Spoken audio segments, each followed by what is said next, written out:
بسم اللہ الرحمن الرحیم رب یسر ولا تعسر واتمم بالخیر۔ مومنین کرام، آج ولادت بسعادت ہے امام زین العابدین علیہ السلام کی، تو اس حوالے سے آپ تمام کی خدمت میں بالعموم اور امام زمانہ عجل اللہ تعالی فرجہ الشریف کی خدمت میں بالخصوص مبارکباد عرض ہے۔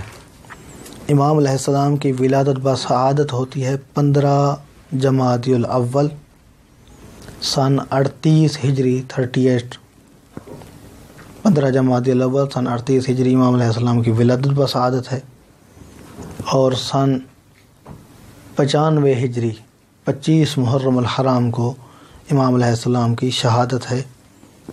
ولید بن عبد الملک بن مروان نے امام علیہ السلام کو زہر دلوائے اور زہر دغا سے امام علیہ السلام کو شہید کروایا۔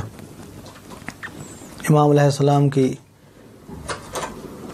والد ماجد امام حسین علیہ السلام ہیں، اور امام علیہ السلام کی والدہ ماجدہ شہر بانو ہیں، اور انہیں شاہ زنان بھی کہا جاتا ہے۔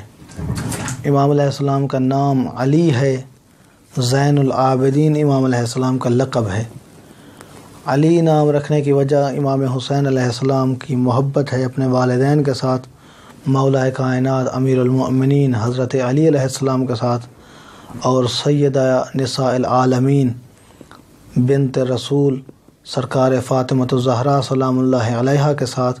اسی لیے امام حسین علیہ السلام نے اپنے تمام بیٹوں کے نام علی رکھے ہیں، اور انہوں نے اپنی تمام بیٹیوں کے نام فاطمہ رکھے ہیں، لہذا امام علیہ السلام کا نام بھی علی اسی اظہار محبت کی بنا پر تھا۔ امام علیہ السلام کے لقب زین العابدین کی جو وجہ شہرت ہے، صاحب شواہد النبوہ نے لکھا ہے کہ ایک مرتبہ امام علیہ السلام نماز تہجد میں مصروف تھے کہ شیطان اژدہا کی شکل میں، سانپ کی شکل میں امام علیہ السلام کو ڈرانے کی غرض سے آیا، اور امام علیہ السلام کو ڈرانے کی کوشش کی لیکن ناکام رہا۔ تو ہاتف غیبی سے آواز آئی، انت زین العابدین، کہ اگر کائنات میں عبادت گزاروں کی کوئی زینت ہے تو وہ تو ہی ہے، تو ہی ہے عبادت گزاروں کی زینت، تو ہی ہے زین العابدین۔ تو یہاں سے امام علیہ السلام کا لقب زین العابدین مشہور ہوا۔ سجاد یا سید الساجدین کہنے کی وجہ یہ ہے کہ امام علیہ السلام کی یہ عادت ہے اور یہ امام علیہ السلام کی سیرت ہے کہ جب بھی کوئی نعمت عطا ہوتی ہے تو امام علیہ السلام نعمت کے ملنے پر فوراً سجدہ شکر ادا کیا کرتے تھے۔ تو اس حوالے سے سجاد یعنی بہت ہی زیادہ سجدے کرنے والا، سید الساجدین یعنی سجدہ کرنے والوں کا سید و سردار۔ تو یہ امام علیہ السلام کے القابات ہیں۔ امام علیہ السلام کے اخلاق اور عبادت کے حوالے سے، بندگی کے حوالے سے امام علیہ السلام کے دعاؤں پر مشتمل ایک مجموعہ ہے، صحیفہ کاملہ، جو مولا کائنات کے خطبات پر مشتمل کتاب نہج البلاغہ سے کسی صورت کم نہیں ہے۔ مولا کائنات کا زمانہ کچھ ایسا تھا کہ وہاں پر خطبہ دینے کی گنجائش ہوتی تھی، لوگ خطبہ سننے کے لیے آمادہ ہوتے تھے، لیکن امام علیہ السلام کا دور انتہائی غربت کا دور ہے، مظلومیت کا زمانہ ہے، دشمن آل محمد کا دورہ ہے، تو اس حوالے سے خطبہ کی گنجائش نہیں تھی، لیکن امام علیہ السلام نے اپنی ان دعاؤں کے ذریعے سے پیغام الہی کو عام کیا ہے۔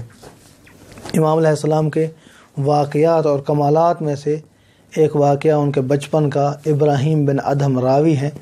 وہ نقل کرتے ہیں کہ ایک مرتبہ میں سفر کر رہا تھا، مکہ کے راستے میں دیکھا کہ ایک بچہ ہے، اکیلا سفر کر رہا ہے، کوئی زاد راہ اس کے پاس نہیں ہے۔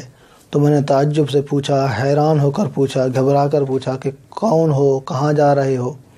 تو امام علیہ السلام نے وہاں پر بھی حکمت بھرے جواب دیے۔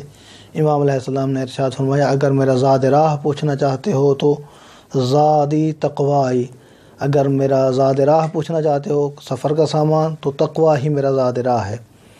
پوچھنا چاہتے ہو میرے سواری کے بارے میں تو فرمایا راحلتی رجلائی، اگر سواری کا پوچھتے ہو تو میرے پیر جو اللہ نے مجھے دیے ہیں وہ میری سواری ہیں، اور اگر میرا مقصود پوچھتے ہو تو کہاں جا رہا ہوں، فرمایا وقصدی مولائی، میرا مقصود، میرا ارادہ اپنے مولا سے ملنے کا ہے، میں حج بیت اللہ کے لیے جا رہا ہوں۔ تو یہ امام علیہ السلام کی زندگی ہے، اس کے اوپر جتنا بھی بات کی جائے کم ہے۔ تبرکاً چند ایک باتیں آپ کی خدمت میں پیش ہیں۔ دعا ہے کہ اللہ کی ذات ہمیں سیرت محمد و آل محمد علیہ السلام پڑھنے، سمجھنے اور اس پر عمل کرنے کی توفیق عطا فرمائے۔ والحمد للہ رب العالمین۔